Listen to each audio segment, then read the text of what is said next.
Hi, I'm Cecile. I'm one of the founders of InCenter and also a guide in the Mother Mystery School, the lineage of King Solomon, which is the Hermetic Mystery School tradition.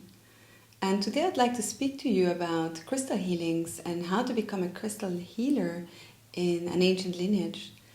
So many of us feel very connected to crystals. I personally love crystals and I love crystal shops. And maybe you've had the experience of walking into a crystal shop and seeing crystals that you really resonate with. And then only to later understand and figure out what the frequencies or qualities of this crystal are and why they matter to you at this point in time. So crystals can deliver little messages to us in this way, and we can work with them in so many different ways. They can feel supportive for our space. We can use them in our bodies as jewelry. And many of us know instinctively that there's more to crystals and that there's a deeper way of working with them. So as we work with crystals in a lineage way, we can find out how to specifically position the crystals on the body for healing, but then also how to activate the healing power of crystals even deeper for deep healing of the mind, the body, emotions, sleep patterns, and things like soul retrieval. All those aspects are aspects where crystal healings can be very beneficial.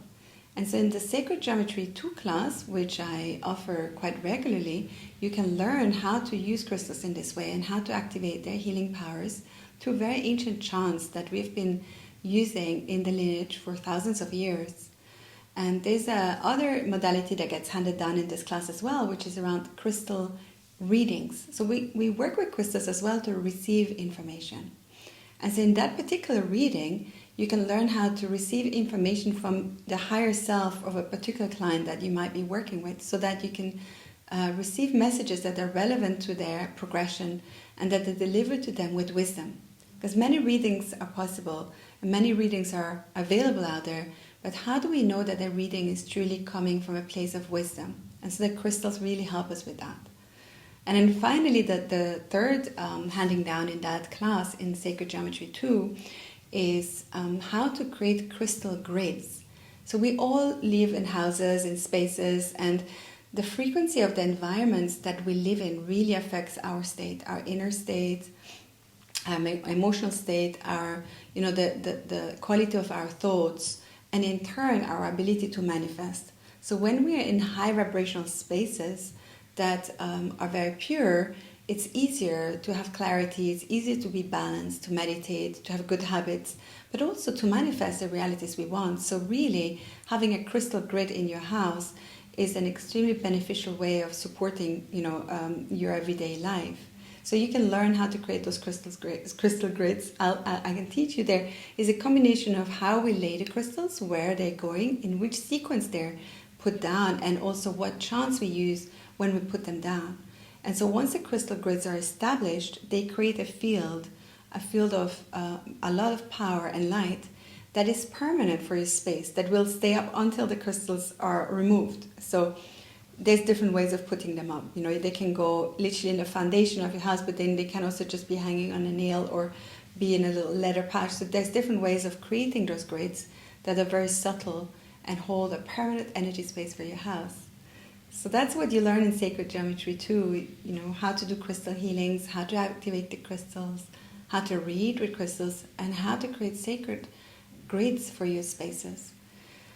The prerequisite for Sacred Geometry 2 is Sacred Geometry 1, which I offer quite regularly as well. And in there in that class you learn how to activate your frequency with the sacred shapes of creation, and then how to use that in turn to create grids for the spaces that you live in that don't require crystals. So it's kind of the first layer, and then in Sacred Geometry 2 we go deeper and we work with the crystals.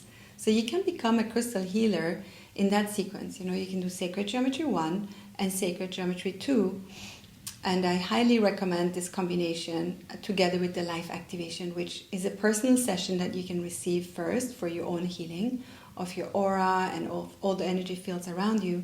So in combination, the life activation, Sacred Geometry 1 and Sacred Geometry 2 will be your pathway to becoming a crystal healer, and also someone who can offer crystal gridding as a service to people who wish to receive that. And of course, you can do that for yourself after the class as well.